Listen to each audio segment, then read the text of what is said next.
opinar.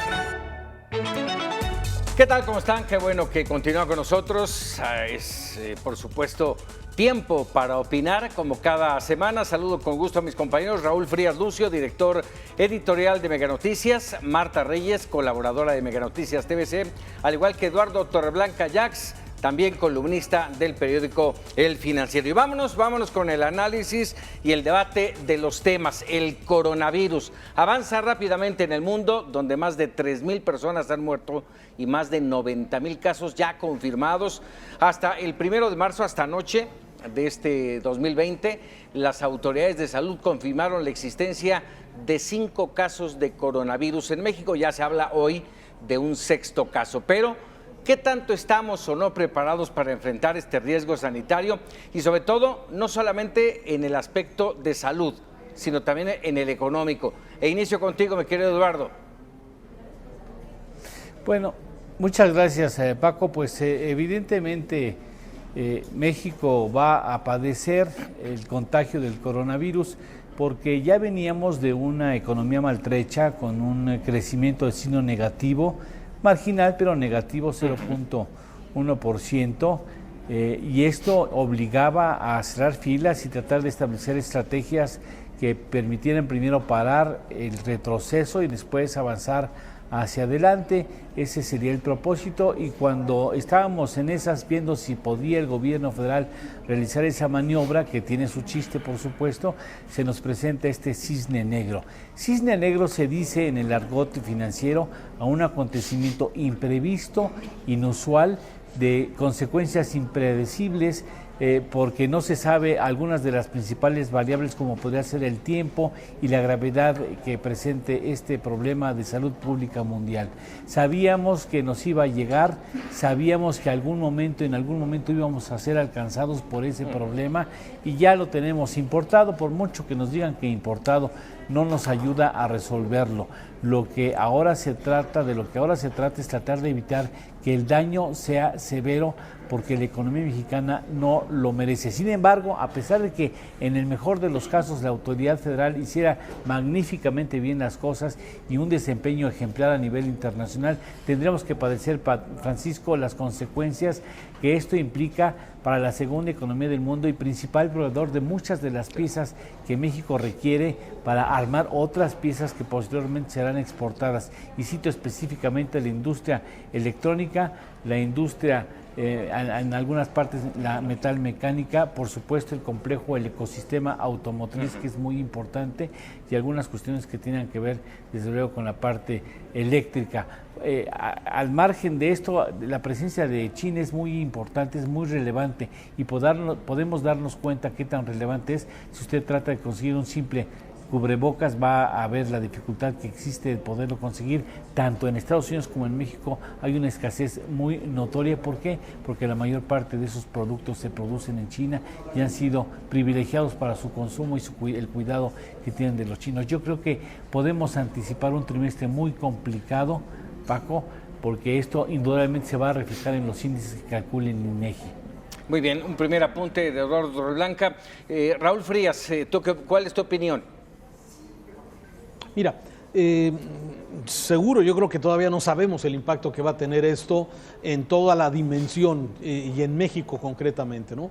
Me parece que nos agarra mal parados el coronavirus, porque hay que recordar que desde el 1 de enero de este año se está implementando esa desastrosa implementación del INSABI, que es precisamente la columna vertebral del sistema de salud, y todavía no acabamos de señalar la falta de medicamentos, el desabasto que hay en varias instituciones públicas, la falta de insumos para las enfermedades comunes y desde luego las graves que se están presentando con algunos beneficiarios que tenían seguro popular.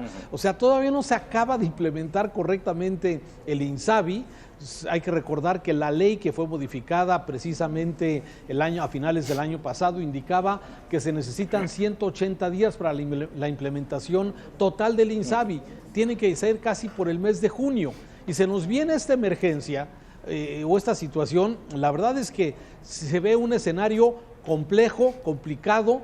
porque pues agarra un sistema de salud pues que está agarrado con pinzas, con alfileres, como lo hemos estado viendo en muchos lugares. Eso me parece, para un primer apunte, Paco, que la situación puede ponerse complicada, difícil. No podríamos tomar aquella experiencia del 2009 con la influenza H1N1, no podríamos tomar esa experiencia y decir, igual nos agarró la influenza, igual, y finalmente salió bien librado México de ese problema. Yo me centraría en eso de si nos agarró igual, yo lo pondría un poquito entre paréntesis, justamente citando lo que decía Raúl y que por nadie es desconocido, este grave problema que existe en toda la estructura del sistema de salud mexicano, el desabasto de medicamentos, lo vemos en los casos de niños con cáncer, de VIH, en la desatención de mujeres con cáncer, en fin.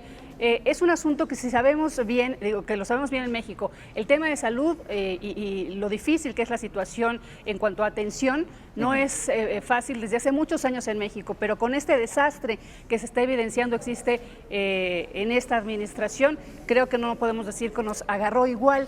Y otro punto importante que es cómo se están abordando las cosas desde los dos puntos de vista que se han tocado en esta mesa, tanto el punto de vista de protocolos que vemos que están dejando mucho que desear, de acuerdo a las propias denuncias de trabajadores del sistema hospitalario mexicano, que evidencian incluso unas mascarillas que se les están dando casi de soldador o de albañil, y bueno, los guantes, etcétera, ¿no? Y en el tema económico, la declaración del presidente en donde decía que el peso mexicano está resistiendo a diferencia de otras monedas. A mí me preocupa el triunfalismo y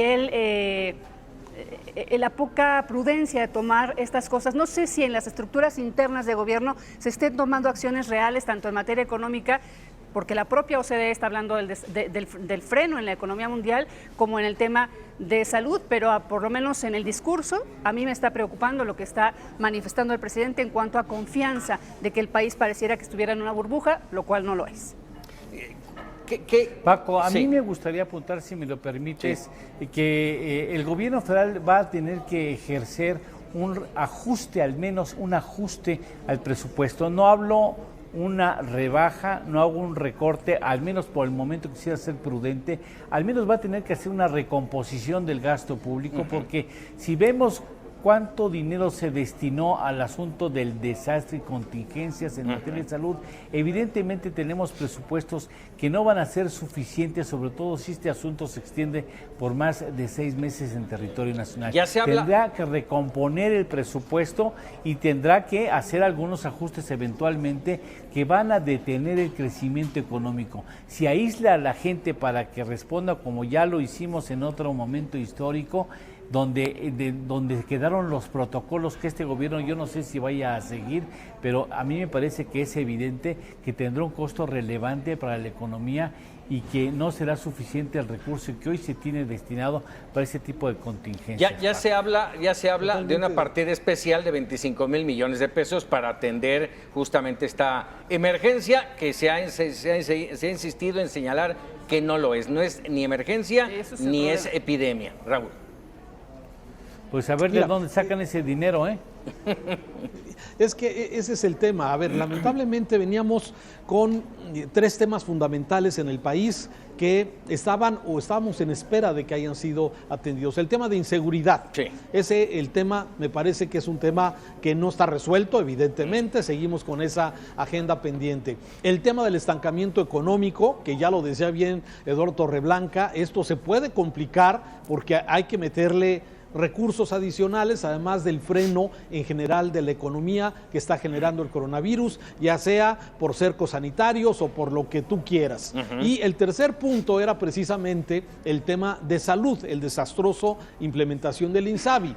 Y este tema, el tema del coronavirus y el tema de las mujeres, son 2 temas que no estaban en la agenda de este gobierno y que de alguna forma tendrán que ser atendidas como se pueda.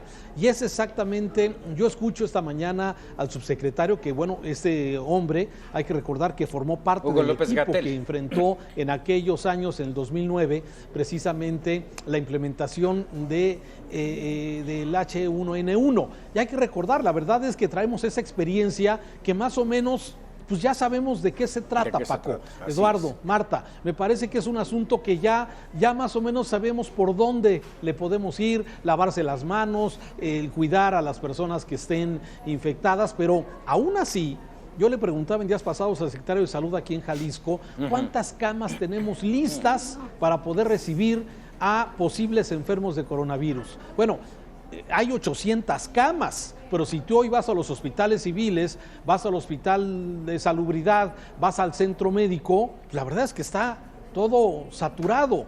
Entonces, sí es preocupante este extra que hay que atender del coronavirus, de dónde van a salir los recursos, qué implementación hay. Ya decía Carlos Loré de Mola en lo que mencionaba Marta hace unos minutos, que documenta las mascarillas, los guantes que se les están dando al Centro Médico Siglo XXI, digamos, estás hablando de lo mejorcito que tiene nuestro país, y si es eso, pues la verdad es que sí está complicado, Paco. Sí, totalmente de acuerdo. Es un tema muy, muy delicado y está arrancando. Tenemos escasamente 4 días del viernes para acá de que se dio a conocer ya el primer caso de COVID-19 en nuestro país y empezó como los hongos, ¿no? A despertarse en todo el país. En este momento, insisto, hablan como palomitas de maíz. Palomitas de maíz. Ahorita en este caso se habla ya de 6, estamos hablando de 2 casos en la Ciudad de México, un caso en Sinaloa, otro en Coahuila y uno más en el Estado de México. Sin activación de protocolos, pongo eso. Sin activación de protocolos y tomando este contagio como importado, no son casos que se hayan contagiado en nuestro país. Habrá que estar pendientes porque en aquel vuelo que vino de Italia con estos 6 casos, pues seguramente vendrán muchos más. Y ya decía el subsecretario que este proceso va a tomar por lo menos 2 años en todo el mundo. Así es de que tendremos que estar muy, muy pendientes. Me gustaría, si están de acuerdo conmigo, vamos a cambiar un poco de tema con dos investigaciones espinosas y hasta cierto punto escandalosas que se dieron a conocer este domingo. Tanto uno en la revista Proceso con una investigación de Quinto Elemento Lab y otro más que se dio a conocer este lunes, una investigación de Conectas y de International Center for Journalists. En la primera se habla de la creación de empresas, que salieron de la nada a partir de la implementación de la nueva administración y que han logrado, son 171 empresas que han logrado contratos gubernamentales directos, sin licitación. Y por el otro lado, la investigación de Conectas, que incluye a Alfonso Romo, el jefe del gabinete, como un hombre, ya lo sabemos, es un empresario exitoso, un hombre que ha lastimado a la península de Yucatán en un, pues vamos a decirlo así, con una de sus empresas, Enroll, en Tizimín, con una gran reserva, la reserva más grande de agua que valga el término, la ha acaparado. ¿Cómo lo ven, Raúl? Mira, sobre el caso que documenta precisamente Proceso y que es precisamente esta investigación de Quinto Elemento Lab, que, bueno, documenta lo que ya suponíamos que estaba pasando, Paco. A ver, este tema, desde que empezó esta administración, han sido muchas las prisas para poder de alguna forma implementar las compras. Las licitaciones son mínimas, han sido muchas compras directas, han sido adjudicaciones más que licitaciones, y este es precisamente lo que ahora documenta este trabajo, donde señala que se están contratando empresas fantasma, o sea, lo mismo de lo cual nos quejamos de la pasada administración, de la más corrupta de Enrique Peña Nieto. Resulta que ahora se siguen haciendo estos mismos ejemplos. La estafa maestra tenía su base en esto, en una serie de empresas fantasma que no existían. Y lo que hoy muestran es que esta administración, a través de personajes muy cercanos a la Cuarta Transformación, ¿sí?, han estado dando de alta empresas empresas que no existen, pero que están recibiendo millones de pesos, como precisamente los cercanos a la directora de CONADE y desde luego algunos personajes tan cercanos como Manuel Bartlett. Así es que, bueno, estas son cosas que de alguna forma, como dice el presidente, calientan. ¿Por qué? Porque seguimos viendo lamentablemente que las cosas se siguen haciendo exactamente igual. Todo cambió para que las cosas siguieran igual, lamentablemente. 171 empresas creadas, nacidas de la nada a partir de la administración del presidente López Obrador. Eduardo. Mira, la administración anterior, la federal, la que encabezó Enrique Peña Nieto, hizo gala de cinismo en materia de asignación de recursos y de manejo del recurso público, sobre todo en carreteras, en grandes obras. Fue descarado, cínico. Por eso el mexicano, cansado de ese tipo de circunstancias, determinó el voto hacia una persona que prometía un cambio que ahora estamos viendo de qué calidad es. Faltará poco tiempo para que en su momento las autoridades, si es que queda alguna de pie, que se dedica a la fiscalización, determine hasta dónde estas ciento y tantas empresas que han surgido de la nada realmente llenaban la experiencia necesaria para ser depositarios del recurso federal. Mientras tanto, como bien lo dice nuestro muy querido Raúl, pues cambiar todo para que nadie cambie. Y yo no sé con qué autoridad moral este gobierno afirma que va a hacer las cosas distintas y que se acabó la corrupción. Ya en su momento veremos si esto tenía asidero o si simplemente fue una llamada de petate.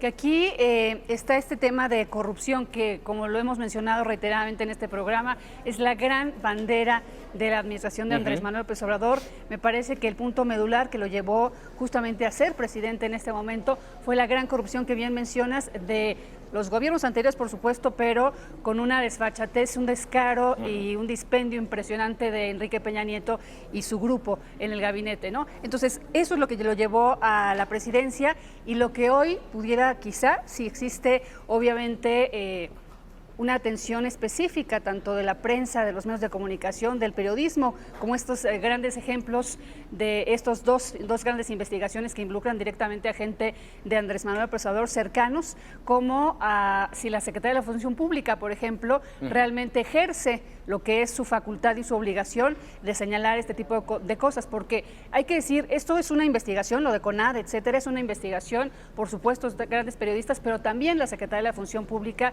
lo mencionó. No ha seguido creciendo el tema, pero sí puso sobre la mesa la Secretaría de la Función Pública una serie de irregularidades, tanto en el otorgamiento como en la comprobación de recursos, el tema de los contratos, el tema de las contrataciones, etcétera. Y este tema de Alfonso Romo, yo creo que todos recordamos lo que le costó a Ursúa el pleito con Romo, precisamente por estar señalando conflicto de intereses, no en este caso específico, en otros asuntos, pero que vuelve a salir Alfonso Romo como un pilar del gobierno de Andrés Manuel López Obrador, pero que también ese pilar podría ser, si es que les digo, no quitamos el dedo del renglón, no por conservadores, sino por exigencia de ese cumplimiento de transparencia y anticorrupción de lo que está haciendo y pudiera ser el resquebrajamiento, sí. Exacto, la rotura de este gobierno, ¿no? A mí me parece importantísimo y gravísimo lo que está sucediendo. Andrés Manuel López Obrador, no sé si ustedes se acuerdan, en el Plan Nacional habló de delitos ambientales. Dijo que no iba a haber ni un solo, no se les iba a pasar jamás el castigarlos, un delito ambiental. ¿Qué es lo que pasó en el cenote allá en Yucatán? Un delito ambiental que la Profepa se la pasó por aquí, ¿no? Sí, un cenote de 5.500 metros, hubo una apertura de expediente por parte de la Profepa y ese expediente nunca llegó al Ministerio Público, no se siguió una investigación en torno a este caso de Alfonso Romo. Raúl.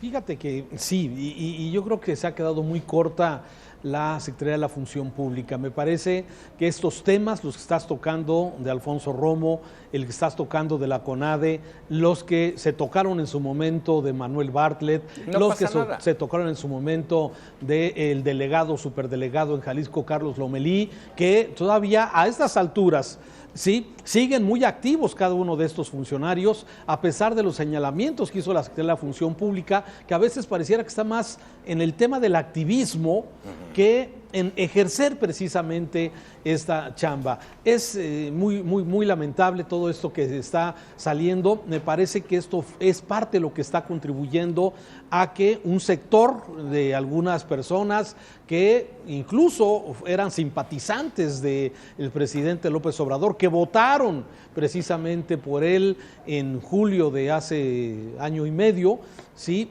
y que ahora empiezan las cosas como a caerse por su propio peso. Y no es buena noticia, ojalá fueran buenas noticias. Lamentablemente lo que estamos viendo es que esa bandera de la corrupción, esas banderas con las que llegó este gobierno, que creó una gran esperanza para muchos mexicanos, lamentablemente vemos que es exactamente lo mismo. Y estas cosas tendrán que ser sancionadas con severidad. Yo no sé si se va a sancionar mañana o pasado, pero por lo pronto el tema de los cachitos de la rifa del avión siguen siendo temas mucho más importantes. Culpar a los conservadores del pasado, responsabilizarlos de todos los males que tiene nuestro país, y me parece que esto que estás comentando, tanto lo de Poncho Romo como lo de CONADE, ya es de esta administración. No hay nada precisamente que lo ligue con el pasado. Sí, no está mal criticar a los del pasado, porque sí contribuyeron en gran medida a las condiciones en las que se encuentra el país. Claro. Pero hoy, como bien dice Raúl, hoy ya hace año y meses que entró esta nueva administración y ya es tema de esta administración. Eduardo, ¿algún comentario? Bueno, me parece que habrá que esperar a que concluya este sexenio, si es que algún día va a concluir, para darnos cuenta de hasta dónde llevaron bien las cosas, ¿no? Porque, digo, si es que queda algún pilar independiente de pie, tendremos que revisar la compostura y el comportamiento de este régimen. Me parece que ha dado muestras de inconsistencia, para decirlo menos, para no hablar incluso en varios casos de ineficiencia. A ver, hace un momento decía Raúl que se estaba cayendo en aquello en lo que se había construido la llamada 4T. Y bueno, hablando justamente de esa caída, esta semana se publicaron encuestas en las que se aprecia un descenso importante en el nivel de aprobación del presidente López Obrador y también un incremento importante en la desaprobación. De acuerdo con el periódico Reforma, la aprobación del presidente cayó 19 puntos en un año, al pasar de 78% en marzo del 2019 al 59% en febrero pasado. Y bueno, evidentemente creció el desacuerdo. Marta. Mira, aquí creo que justamente se amarran un poco las cosas que veníamos diciendo. ¿A quién le da gusto esta caída de aprobación? Yo creo que no es cuestión de que nos dé gusto, no es cuestión de si estamos a favor de un gobierno nada más por ser fifís o por ser chairos, etcétera, sino justamente es del tema de qué nos dice la aprobación de una administración, la percepción que tiene la población de cómo se están haciendo las cosas. Y me parece que había resistido muy bien los embates de varias cosas importantes de la administración, el gobierno de Andrés Manuel López Obrador, y especialmente la figura presidencial. Había resistido muchos temas fundamentales, pero ha habido dos, a mi parecer, que le están golpeando severamente. Uno de ellos, el tema de las mujeres, de las mujeres, por supuesto, de los feminicidios. Y como decíamos, y hay que reiterarlo, no es responsabilidad exclusiva de esta administración el asunto de los feminicidios. Es un flagelo que ha ido creciendo por la impunidad. Aquí lo que ha desatado ese enojo es la indiferencia y el calificador de conservadores a grupos legítimamente armados que están exigiendo acciones, resultados y por fin terminar con estos niveles de impunidad. En fin, y el otro tema, bueno, que se liga con lo que pudiera hacerse con lo del coronavirus, que es el sistema de salud y otra vez la insensibilidad del presidente. Entonces, aquí les digo, las encuestas finalmente reflejan el sentir de parte de la población que se va amarrando con otro tipo de cosas. Y a mí me llamó la atención la declaración de esta mañana, en la mañanera, valga la redundancia, en donde el presidente vuelve a colocar el tema de la revocación de mandato, pero él se considera que está bien y que son los conservadores los que están ocasionando este tema de la caída otra vez, ¿no? Sí, que ahí habría que aclarar. Sí, claro. Ahí habría que aclarar, Raúl, que el presidente López Obrador nunca, que yo recuerde, ha aceptado una derrota. No, crear enemigos. A ver, desde que empezó esta administración, crear esos enemigos que no son claros, eran primero, te acordarás cuando fue en campaña, los enemigos de la patria y todos los calificativos que tenía el presidente contra precisamente estas personas. Y él ha seguido con esta dinámica. A mí me parece que el presidente sigue hablando a esa gran masa, sigue hablándole a ese gran pueblo que puso una esperanza en él y que poco a poco, como algunos, y tú lo has referido, por eso me refiero, tú votaste por López Obrador, Paco, tú lo has confesado en este programa, ¿sí? Y yo, y que cuando comentamos y vemos, y así como tú, mucha gente, ¿sí? Dice, oye, a ver, espérame, necesitamos un cambio. Este señor... necesitamos un cambio, sí. Y por eso a mí no me da gusto, y por eso lo decía hace un minuto, a mí no me da gusto ver que se vaya a que la desaprobación sea, si no sé si es más rápido, igual que con Peña Nieto, igual que con Calderón, igual con Fox. Hoy hay un buen artículo de Raimundo Riva Palacio que analiza precisamente esto. Lo que es una realidad es que la aprobación del presidente no está en su mejor momento y no creo que vaya a regresar a un buen momento. Y el ejemplo de lo que pasó ayer en Tabasco, en este fin de semana, pues también nos muestra un poco ese sentir en ese meeting donde pudimos observar que la gente no le permitía hablar, abucheando al presidente municipal de su población. Y claro, vamos a verlo. Si quieres, si lo tienes, lo vemos. Adelante. Porque a veces, por la grilla, por la politiquería, parece como si no estuviésemos haciendo nada. Llevamos 14 meses y a ver, yo les digo, no están recibiendo más del doble los adultos mayores en pensión.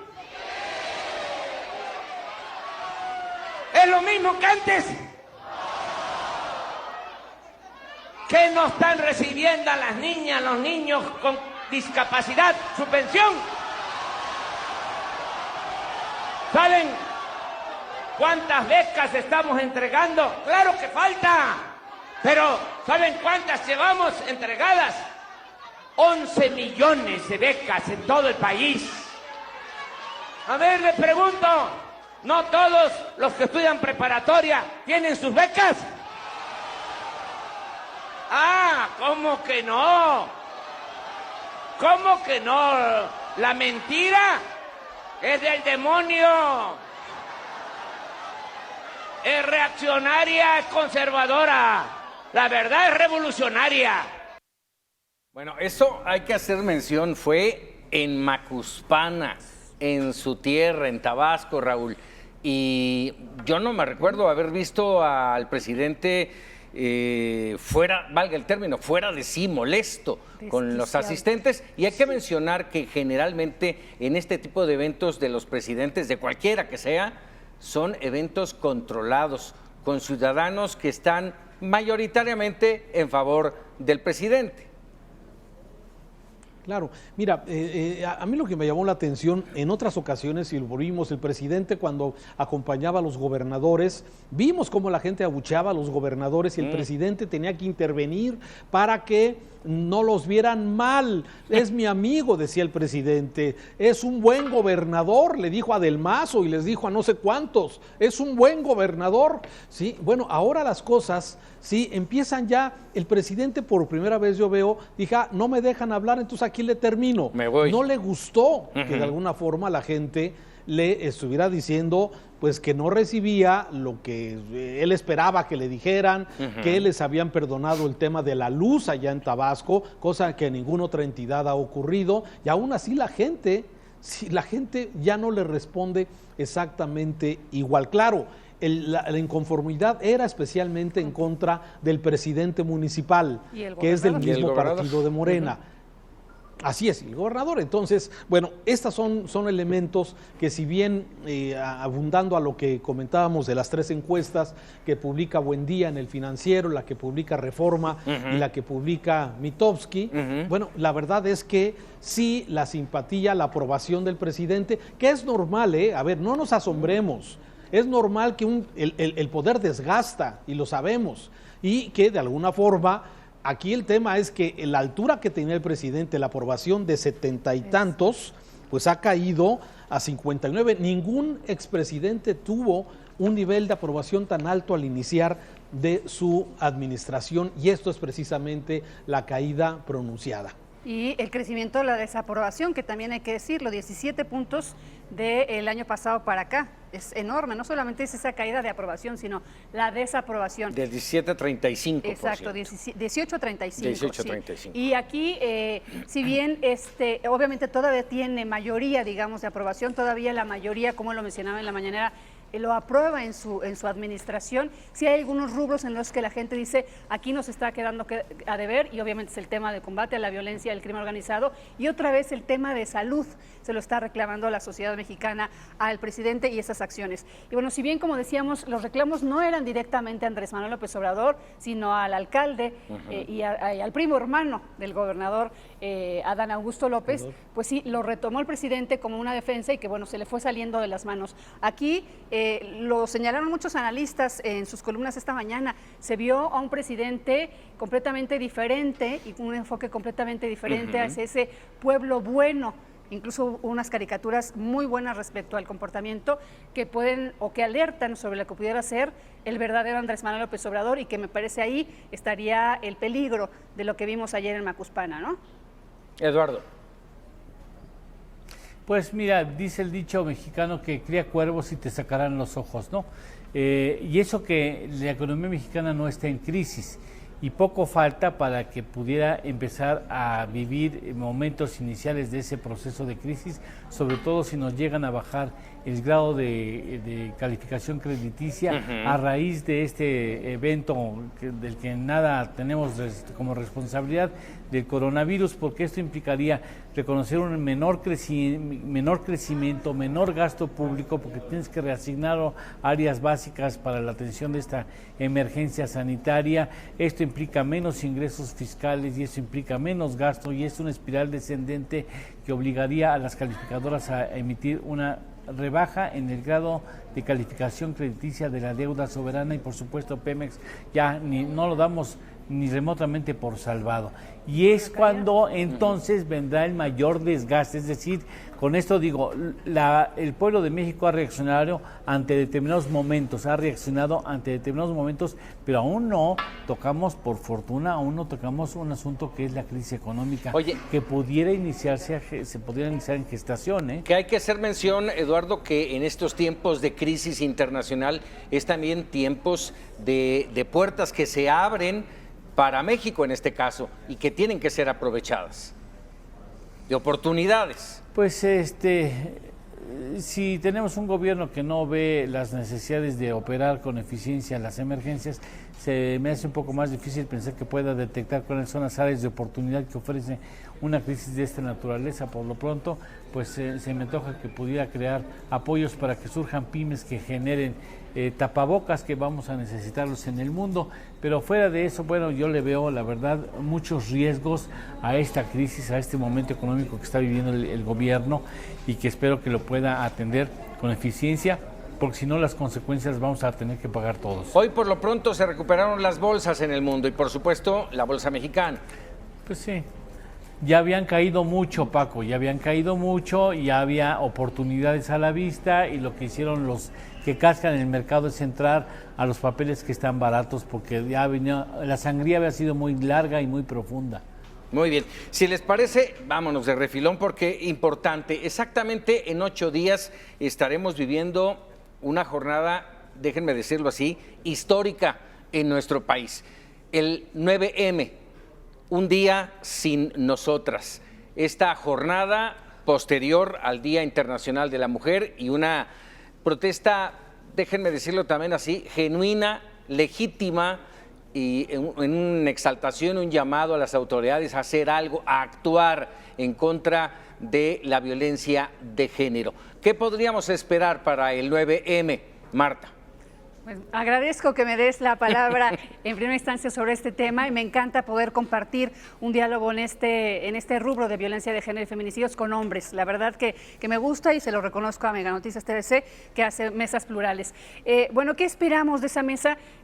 Me atrevería a decirlo como mujer, por supuesto, y espero que como sociedad muchos coincidan conmigo. ¿Qué esperamos? Que en realidad se cree conciencia no solamente del papel que jugamos las mujeres en diferentes ámbitos de la sociedad, amén de lo que jugamos dentro de las familias, sino que realmente se visibilice eso que significa la violencia de género en México, que enfrentamos las mujeres día a día, perdón, no como minimizarlo o decir otra vez están hablando de feminicidios. Son situaciones reales que se van viviendo todos los días y en los que no solamente es esa vejación en un camión, en un transporte público, sino se va enfrentando día a día en lo que es, y hay que luchar contra eso, que es lo que me parece, el sistema patriarcal, que es lo que queremos cambiar. No queremos cambiar solamente el trato igualitario entre parejas, en la oficina, sino en todo el sistema patriarcal del cual formamos, ojo, también las mujeres, y eso hay que reconocerlo. Se ha dicho mucho, y para bien y para mal, y es lo que quiero poner sobre la mesa. Se ha dicho mucho en las redes sociales que los feminicidios no solamente lo cometen